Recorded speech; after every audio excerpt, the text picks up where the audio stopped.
네, 이번 주는 지난주 경제에 이어서 헌금에 대한 부분입니다. 먼저 헌금보다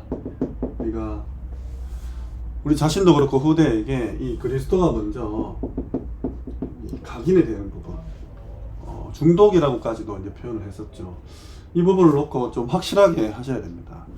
우리의 영과 마음과 생각, 우리의 정신, 우리의 몸까지 우리는 하나님의 자녀로서 이 모든 부분을 그리스도의 시각으로 볼 수 있고 또 해석할 수 있는 힘이 필요하죠. 이게 각인될 때 우리에게 오는 이 성부, 성자, 성령 하나님의 임재하심, 또 축복하심, 응답하심들 그 넘어서 이 함께하심, 하나님이 지금 나와 함께하고 계신가, 이 부분은 평생을 두고 점검하시고 또 기도하셔야 될 부분입니다. 그 어떤 것도 관계없어. 하나님이 나와 함께 해주시기만 한다면 사실 모든 문제는 없는 것이죠. 그리고 이 땅을 살아가기 때문에 구원하시고 인도하시고 보장하시는 이 세절기에 대한 부분들, 그리고 이 삼중직, 하나님 만나는 길이 되시고 죄와 저주 사망에서 완전히 해방하시고 악한 흑암 세력을 결박하신 이 그리스도께서 하신 일들이 내게 실제적인 삶에서 이 누려지는 이 각인이 필요합니다. 그래서 매일 필요해요. 매일 필요하고 여기에서부터 오는 축복들을 이제 아셔야 되는 거죠. 어느 날 아브라함입니다. 창세기 13장 14절에서 18절에 아브라함에게 이 부분이 각인된 거죠. 이 그리스도의 언약이. 이때부터 하나님께서는 축복과 역사를 하시는데 롯이 아브라함을 떠난 후에 하나님만 바라보겠다는 겁니다. 갈대아에서 나오라 했을 때 인간적인 이 걱정과 근심, 두려움으로 조카 롯을 데려왔는데 이제는 조카 롯을 보내고 계속 데리고 있으니까 문제가 생겼잖아요. 동서남북을 바라보라. 아브라함이 딱 각인했을 때 이것이 시간이 지나서 창세기 22장 1절에서 14절에 아들 이삭에게 물려집니다. 이 각인이 흘러내려오는 거죠. 전달되는 겁니다. 계승되는 거죠. 여호와 이레죠. 하나님께 준비하셨다. 이 배경이 뭡니까? 자녀를 바쳐라. 정말 이 눈에 넣어도 아프지 않은 독자를 바쳐라. 이때 이삭에게도 얼마나 큰 각인이, 나 대신에 저 어린 양이 번제물로 드려졌구나. 그리스도의 앞으로 해야 되신 그 일들이, 이 일들이 완전 각인됐겠죠. 그리고 또 시간이 지나서 창세기 26장 10절에서 24절에 세계 선교할 만큼 100배의 축복을 주십니다. 더 나아가서는 셈의 근원을 얻죠. 르호봇의 축복까지 받게 돼요. 그리스도의 언약이 먼저입니다. 우리 아이들이 앞으로 이제 세상에 나가서 생업을 해야 되죠. 경제활동 해야 됩니다. 그냥 복음 하면서 주신 달란트 다 잊어버리고 놓쳐버리고 안 되죠. 근데 그보다 더 중요한 게 그리스도 각인이라. 그럼 성경에 이런 축복받았던 사람들이 많죠. 방금 설명드렸던 아브라함 가병 318명을 먹이고 입힌 축복 누렸습니다. 오바댜 열왕기상 18장 1절에서 15절에 선지자 100명을 50명씩 나눠서 먹이고 입히고, 이 복음운동, 미스바운동 7천 제자 남기는 이 일에 쓰임받았습니다. 초대교회 사도행전 2장 정말 이 모든 재물을 통용하며 세계 복음화를 위해서 온네스된 이 경제 축복들, 그리고 바나바죠. 본인의 모든 도지 재산을 4장 32절에서 37절에 한 결단이죠. 한 사람의. 그리고 우리 잘 아는 이 부부, 이 모델적인 나중에 로마에 무덤이 있었다는 경제 축복을 받았던 프리스가 부부입니다. 이처럼 내게 주신 재물 중에 하나님 것을 구분해서 먼저 선별하는 거죠. 사실은 먼저 이 재물의 주인을 하나님으로 섬기는 부분을 우리 아이들에게 교육이 돼야 됩니다. 그러려면 우리 삶이 그런 삶을 살아와야지 아이들이 이제 이렇게 뭐 말로 가르치는 게 아니라 삶과 행동에서 이렇게 스며들겠죠. 성경 구절 마태복음 6장 24절에 예수님께서 분명히 말씀하셨죠. 두 주인을 섬길 수 없다.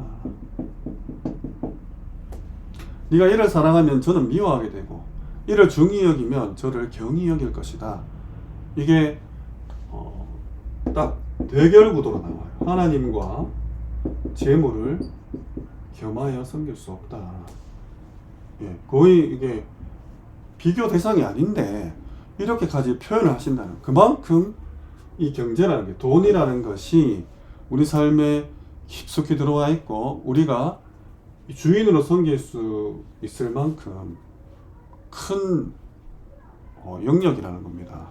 그래서 뭐 헌금 많이 해라, 뭐 교회 돈 갖다 바쳐라, 이 말이 아니에요. 내 믿음에 대한 부분입니다. 이 돈은 이 믿음의 대상이 아니에요.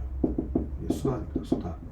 이거 확실하게 하셔야 돼요. 우리가 삶을 살고 돈이 필요하고 여기에 따라서 모든 것이 결정되는 것처럼 보이기에 착각할 수 있지만 재물은 믿음의 대상이 아닙니다.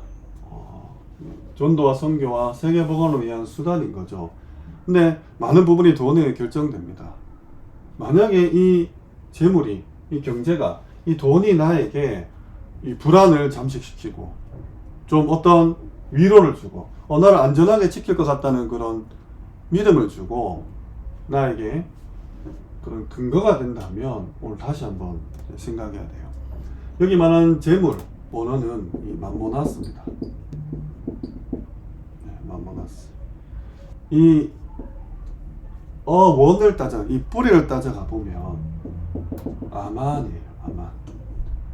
이 재물의 저 뿌리, 근원을 찾아가면 그 뜻이 아만인데, 이게 신뢰하다, 내가 믿을만하다, 정말 확실하다, 이런 뜻을 가지고 있어요. 그러니까 이 돈이라는 것이 이 언어의 근본을 따져보면 이 믿음으로 간다는 겁니다. 근데 이 아만에서 파생된 게 또 아멘이에요. 그러니까 이 재물을 두고, 돈을 두고 우리 인간이 이렇게 믿을 수밖에 없는, 신뢰할 수밖에 없는, 나를 좀 지키고 보호할 수 있는 걸로 갈 수밖에 없는 영역에 있는 거란 겁니다. 우리가 나도 그리 될 줄 믿는다는 뜻으로 아멘이라 하지 않습니까? 정말 믿음에 대한 부분이잖아요. 예수 그리스도 이름으로 기도합니다. 아멘. 근데 이 재물이랑 그 언어의 근원을 따지면 같다는 거예요. 근데 이 아만은 부정적인, 그러니까 돈을 섬기는, 이게 신약 성경에 이 원어가 의인화까지 되어 있어요. 그러니까 단순히 그냥 돈, 경제, 수단 이런 것이 아니라 표현 자체가 하나님을 대신해서 섬길 수 있는 그런 존재로서의 의인화가 되어 있다. 단어 자체가. 그래서 우리가 결정적인 순간에 이런 부분들에 놓치거나 넘어지기 쉽죠. 교회에 헌금하라는 말이 아닙니다. 너의 믿음의 주체, 믿음의 대상, 주인을 분명히 하라는 거예요. 그래서 한 해를 마무리하면서 또 새해를 기다리면서 경유 축복 받으셔야 되거든요. 이 세계복음을 위한 응답을 받아야 되는데 내 주인을 분명히 해라. 믿음의 대상을 분명히 하라는 겁니다. 정말 돈이 믿을 만한 대상이 되면 안 된다는 거죠. 나의 믿음과 신앙을 고백하는 그런 한 주간이 되셔야 됩니다. 어제 본부 2부입니까? 이렇게 지나가는 결론 부분에서 지금 앞으로의 이 경제 흐름에 대한 이야기가 나왔죠. 237과 5천 종족을 우리가 알지 못하면 앞으로 우리 후대들이 밥을 먹고 살기도 힘들다. 근데 지금 이 흐름이 어디로 가냐? 예. 좀 오래됐죠. 블록체인 그리고 가상화폐입니다.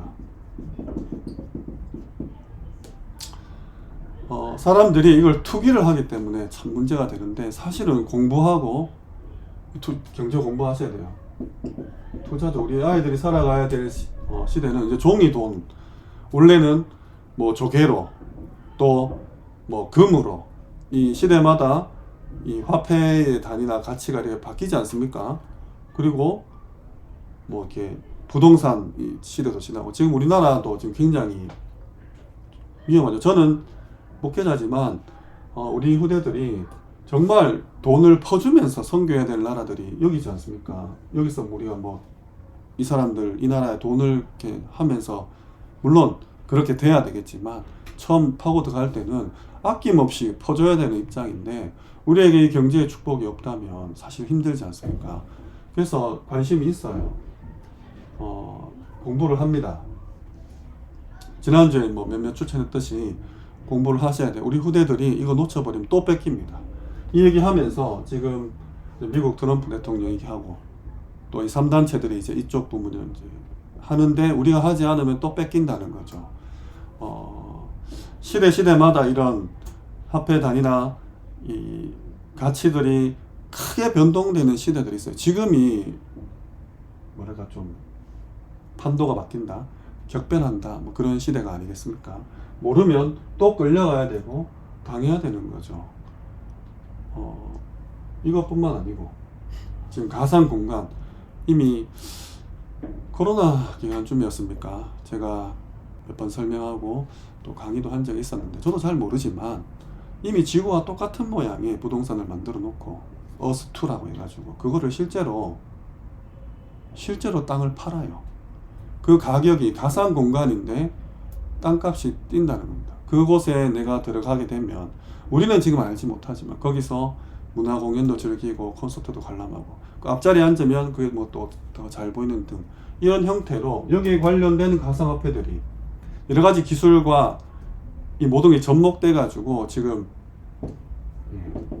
많은 사람들이 투자하고 있어요. 제가 9월 말부터 이 부분에 좀 너무 늦었죠. 본교회 이제 집사님 중에 한 4년 전부터 하신 분이 있어서 그냥 이렇게 기동량으로 듣다가 9월 말부터 좀 뭐 공부라고 하기는 좀 부끄러울 정도로 그냥 이런저런 유튜브를 찾아본 게 다죠. 어마어마합니다. 지금 최근에 이제 금투세, 금융투자세인가 하여튼 그걸 막 유예해라 폐지해라 지금 2번 했는데 폐지를 지금 또 확정해라 지금 막 이러고 있어요. 이게 끝나고 나니까 또 가상자산에 대한 과세도 좀 없애라 막 난리 났었죠. 우리는 잘 모르는 사이에. 그래서 일단은 지난주입니까 유예가 됐어요. 미국의 대통령이 당선 확정되면서 진짜로 폭등했습니다. 저는 11월 6일 밤부터 이게 올라가는 것을 보고 있는데 제가 이제 뭐 산업을 한다거나 하면 참 적극적으로 해보겠지만 저는 뭐 그런 업이 아니니까. 근데 우리 후대들이 이걸 모르고서는 또 끌려가야 돼요. 또 AI 시대, 4차 산업 시대, 메타버스 시대에 또 끌려가야 됩니다. 그래서 정말 이 복음으로 완전히 각인된 우리 후대들이 이 시대의 흐름을 보면서 이 경제의 주인을 확실하게 고백하고 이 세상 알아야 되는 거죠. 앞으로 어떤 업을 선택하든지 경제와 별도로 살아갈 수는 없지 않습니까? 그래서 지금 지난주에 이어서 특별히 이번 주는 헌금에 대한 부분, 그래서 우리 후대들 또 내가 사역하고 있는 뭐 그런 대상자들이 있다면 그리고 본인조차도 이거 점검하세요. 내가 이 돈이 지금 믿음의 대상인가 세계복음화의 수단인가에 대한 부분, 이 주인을 분명하게 하는 그런 이 성경에 나타났던 축복들을 누리시기를 주님을 축원합니다.